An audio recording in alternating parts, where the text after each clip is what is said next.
Hello दोस्तों, different classes में मैं अभिषेक आप सभी का स्वागत करता हूं।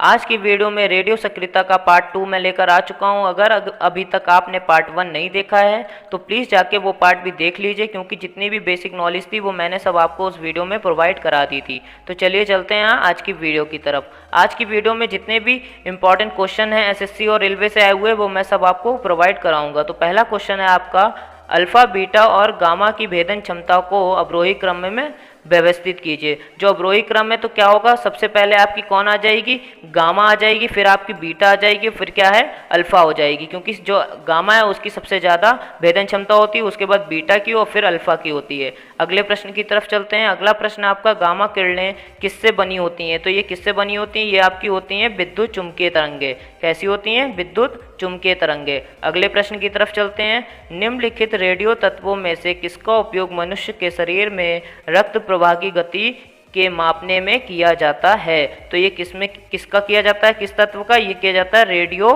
सोडियम का। किसका? रेडियो सोडियम का। अगला प्रश्न है आपका, हाइड्रोजन बम किसने विकसित किया? तो ये किसने किया था? ये आपका किया था एडवर्ड टेलर ने। किसने किया था? एडवर्ड टेलर ने। अगला प्रश्न है आपका, हाइड्रोजन बम किस सिद्धांत पर काम करता है? तो ये किस पर करता है? ये करता है आपका अनियंत्रित संलयन अभिक्रिया पर। अगले प्रश्न की तरफ चलते हैं।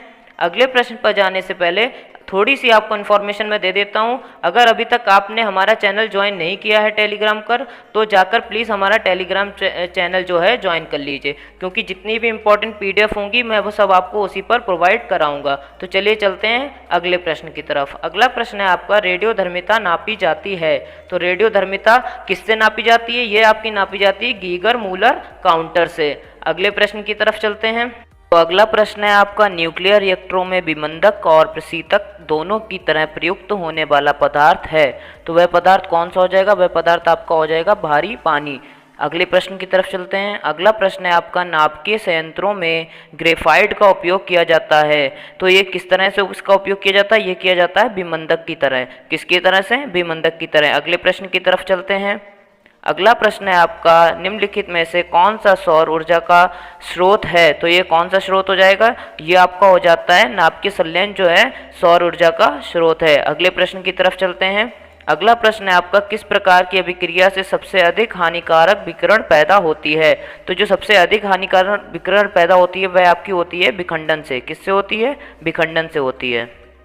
अगला प्रश्न है आपका, परमाणु शक्ति संयंत्र किस सिद्धांत पर काम करता है?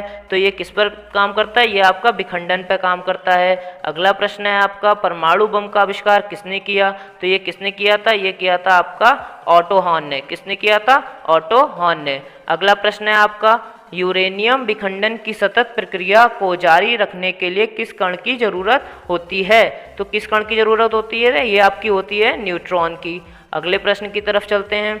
पृथ्वी की आयु का आकलन करने के लिए किसका यूज किया जाता है? तो ये किया जाता है आपका कार्बन डेटिंग का। अगले प्रश्न की तरफ चलते हैं। रेडियो कार्बन डेटिंग से किसका निर्धारण होता है? तो रेडियो कार्बन डेटिंग से किसका निर्धारण होता है? ये आपका होता है जीवाश्म का। अगला प्रश्न क्या है आपका, निम्न में से किस किरण की आयनन क्षमता सबसे कम होती है? तो सबसे कम जो है आपकी आयनन क्षमता किसकी होती है? ये आपकी होती है गामा किरण की। अगले प्रश्न की तरफ चलते हैं। निम्न में से किस किरण की आयनन क्षमता सबसे अधिक होती है? तो ये आपकी होती है अल्फा किरण की। अगर आपसे पूछ लिया जाए कि भेदन क्षमता सबसे अधिक किसकी होती है, तो आपका हो जाएगा गामा किरण। और अगर पूछ लिया जाए सबसे कम भेदन क्षमता किसकी होती है, तो किसकी होती है? वो होती है आपकी अल्फा किरण की। अगले प्रश्न की तरफ चलते हैं। अगला प्रश्न है आपका, समस्त रेडियो एक्टिव पदार्थ क्षय होने के पश्चात किस अंतिम रूप में बदल जाते हैं? तो जो अंतिम रूप होता है वो किस में बदलते हैं? ये आपका होता है सीसा। जो सीसा होता है उसमें ये बदल जाते हैं। अगला प्रश्न है आपका, न्यूनतम पारगम शक्ति किरण कौन सी है?